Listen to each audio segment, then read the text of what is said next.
Racer X Motocross Show coming your way from RedBud. It's round 6 of the Lucas Oil Pro Motocross Championship. The Red Bull RedBud National in Buchanan, Michigan, just outside of South Bend, Indiana. It was hot, it was humid, the sun was burning down on the fans today, but they did not care. You got the best riders in the world lined up on the starting gates. Good weather, bad weather, it's still going to be a good day for the fans. As for the riders, they were in for a true test. Not only does this track get sandy and rough, but the heat and humidity was going to sap the riders' energy. But we didn't hear a single one of them complain when the day began, because when you got a great racetrack to race on, the weather's not going to get them down as well. They're all fired up for, what is it called? What up? It's Devin Tapp. You're walking the Red Bull! It's time for the Racer X Motocross Show on AllySports.com. That's right, the Red Bull RedBud National. Jason Weigandt, your host, as always. Here are your 250 Moto number 1 highlights.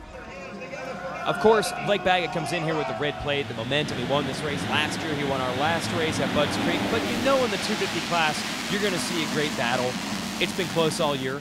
Off the start, Marvin Musquin grabs the whole shot in the Red Bull KTM. Justin Barsha right behind him.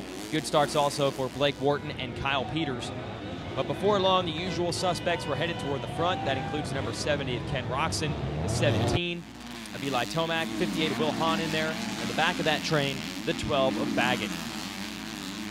There was great action early, but Justin Barsha tried to douse all the excitement by getting around Musquin and beginning to pull a bit of a lead as Roczen, Tomac, and Baggett all over each other for a piece of the top 5.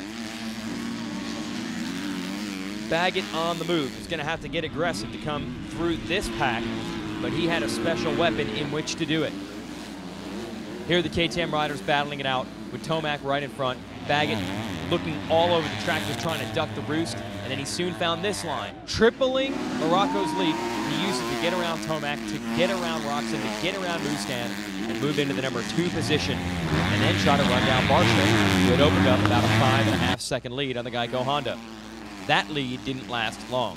Baggett was on his horse, and that quickly closed the gap up to Barsha, looking to take the lead, but the number 20 was stingy with it. He was ultra determined on this day, and every time Baggett put a charge on him, Barsha seemed to have an answer, or Baggett would make a mistake. It looked like Barsha might have this one until late in the race. Got held up by lap rider Tevin Tapia. He made a bad decision, went to the outside. That allowed Baggett to take the lead. And if Baggett gets the lead late in the race, you know what he's going to do with it. Carry it all the way to the checkers. Barsha finishes 2nd, and Roczen finishes 3rd in that one. We'll move on to Moto number 2. Now Baggett, known for not getting the good starts, actually gets one here in Moto number 2. Whole shot going to go to the 136 of Jesse Nelson on the Lucas Oil Troy Lee Honda. But Baggett started off in 2nd. Trouble for the Rockstar Suzuki duo of Wharton and Jason Anderson. They were down in turn 1. Baggett takes the lead early, but Justin Barsha was determined. He quickly cut his way up to the number 2 spot and was trying to keep Baggett in sight. Now Baggett's usually not leading these races early, and he was actually uncomfortable in that position. He made himself more comfortable by going down and handing the lead to Barsha. So they were in the same position they were in Moto 1, Barsha leading Baggett. And they pulled a big lead over the rest of the field. Musquin, Hahn, Tomac, Gareth Swanepoel, and Roczen in the mix, duking it out, but well behind the lead duo.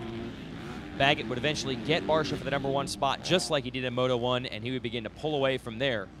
Barsha solid on the day, 2-2. He said he gave it everything he had, but he just didn't have an answer for the number 12.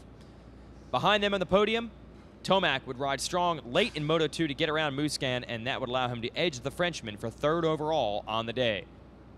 Baggett has 2 race wins in a row at RedBud and on the season, and an ever-growing points lead. Let's move to the 450 class. Ryan Dungey's been dominating the series in the absence of James Stewart, but Stewart is back today. There's Nico Izzi supporting the late, great Josh Lichtel, running his jersey, the parade lap. Chad Reed on hand doing some media work, talking to the TV crew. Let's go racing in Moto 1. The Stewart-Dungey battle that everyone expected, well, they got to it early in Moto 1. It was a great race. Dungey with Stewart all over him on the first lap. Christian Craig back in action in the Lucas Troy Lee Honda was in 3rd. Jake Weimer and Justin Brayton rounding out the top 5. On lap 2, Dungey would begin to pull away a bit from Stewart, and from that point on, it was clear that this was not the same James Stewart that we saw in action in California and Texas. He was good, but not quite on Dungey's level on this day. Dungey would begin to pull away, and the focus shifted rearward to this battle for 3rd, 4th, 5th, and beyond.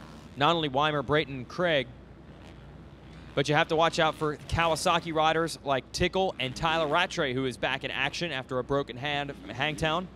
Those riders were battling hard. Then Stewart goes down to the number 2 spot, allowing Weimer and Brayton to get by him. Weimer and Brayton, 2nd and 3rd, stayed this close for the entire race. Weimer would hold on for the number 2 spot. Behind them, Kawasaki riders Tickle and Rattray were battling. Rattray would end up 4th, Tickle 5th. Stewart would stall the bike later, but then come back to finish 6th. Dungey takes another Moto win. Moving on to Moto 2. There was a big pileup in the first Moto, claimed the likes of Andrew Short and Michael Alessi. They were looking for revenge in the second race, and Alessi would get it in the only way he knows how, by grabbing the whole shot. Bad gate pick and all, the number 800 goes around the outside of the likes of Brayton, Craig, and Dungey to take the early lead. Craig, another good start, leading Dungey on the opening lap of the second Moto. Dungey had his hands full, would eventually get around the young Honda rider, and then go after Alessi and get him. And from there, business as usual for the Dunge. He's headed to his 8th straight Moto win. Alessi rode well for 2nd after 11th in that crash in Moto 1. Salvaged some points on the day, and the rider he's battling for 2nd in the series, Weimer, had 2 big crashes, including one off the start in this Moto. Weimer would end up 20th. Great battle behind Alessi. You had Short duking out Rattray. Also in the mix was Brayton. And Stewart was back in this race, a little stronger than he was in the first Moto. After 6th in that one, he would finish 3rd here. The 6-3 scores would put Stewart in 3rd overall.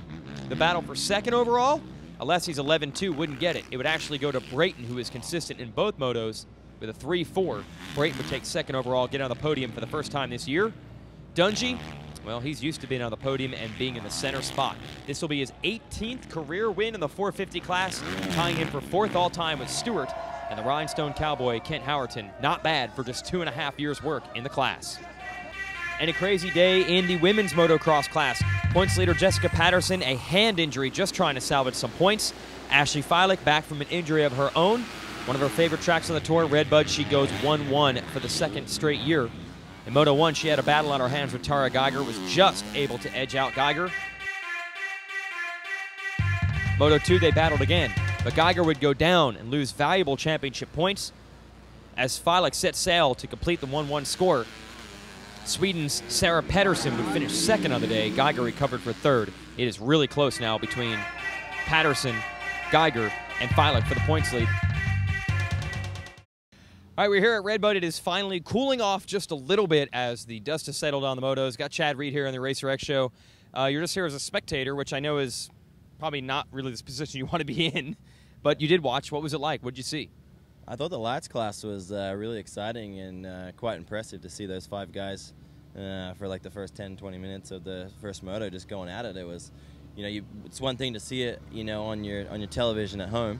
But to actually come out here and see them getting after it and dragging the bars in the turns and just how aggressive they are and how hot and nasty it was, and they just don't care one bit, you know, just deal with that when you have to deal with that. And that was fun. I mean, 450s is pretty predictable and nothing out of the ordinary there, but I was pretty impressed with Michael Alessi's 2nd moto. You know, the fact that he had a tough first moto and then you know, came back to his whole shot in the 2nd one, and then you know, led a few laps, and then, you know, was a strong 2nd place guy. Stu, you know, obviously he's been off the bike a long time, and for him to fight back and get a 3rd and a 2nd one was good as well. This 250 class has been so closely matched, it's hard to pick a favorite, but Baggett's starting to separate a little bit. Do you see it that way, or do you think, nah, these other guys are close enough and there's plenty of races left, you still can't pick a favorite? Yeah, I mean, you always got to be wary on anything can happen. I mean, at this point last year I had a little bit of a points gap. Went into Millville, killed it the first moto, and was trying to do the 2nd one, and then, you know, just ended up doing that crazy jump, and from then on I suck. So you just never know what's going to happen in this world. But as far as you know, today, if it was all to end today, I mean, I think Baggett, I was under the truck quite a bit there today, and he was less than par. He was slowing up in the parking lot, and not feeling very good. So for him to come out and pretty much school those guys today, I thought it was quite an impressive ride. Yeah, we heard he had a sinus infection and a stomach ache and all that. The last question, I can't let you go without asking. You watched Dungy win these races. Where do you think you would be, or even throw RV in the mix, a healthy Stu, a healthy Kennard? A lot of guys are out. What do you see from him? Do you say, okay, I'd be in there with that, I'd be ahead of that? Do you know? I see a similar Ryan Dungy to what I seen in 2010. And with 2010, I was there for some of it. He looks strong. He looks comfortable. And he looks very confident. That combination is a tough combination to take down. Can he be that strong and that confident and do it that easy with Ryan there and myself and a healthy Stewart? I don't think so, but I think he's riding very well and he looks great.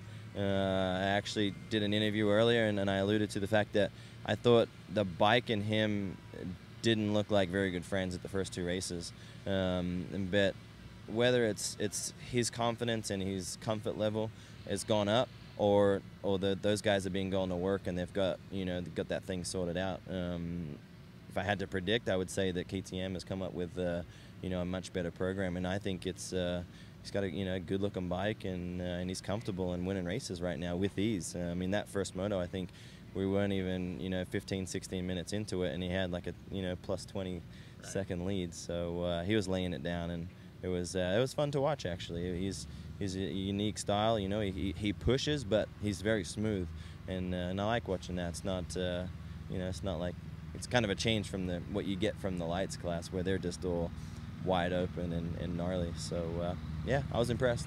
Good. All right, so stamp of approval from Chad Reed. We won't see you back on the racetrack probably in the Nationals this year. You don't know about that? Yeah, I mean, Millville's next week, and I got a bit of an attachment to that. I honestly wish that I could put on some gear and ride a lap next week. I would just jump one jump? Yeah, just, I'd love, I've been off the bike, almost 5 months. I'd love to put gear on and go jump that jump right away, first go. So, but, it is what it is, and right now my focus is 100% on the team and trying to get a second rider and all that kind of stuff. So probably not going to see me back at the races anymore. All right. We'll see you next year. That's Chad Reed. That's your RacerX Motocross show. Thanks for watching.